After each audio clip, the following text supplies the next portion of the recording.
श्रीगौरी वक्त्रपद्मार्का श्रीविघ्नेशा गजानना उत्तिष्ठ सुरसम्पूज्या त्रैलोक्यं पालनं कुरु श्रीगौरी वक्त्रपद्मार्का श्रीविघ्नेशा गजानना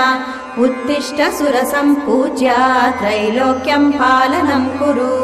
उत्तिष्ठोत्तिष्ठ हेरम्बा उत्तिष्ठ गणनायका उत्तिष्ठ करुणापूर्णा भक्तानां भाग्यदायका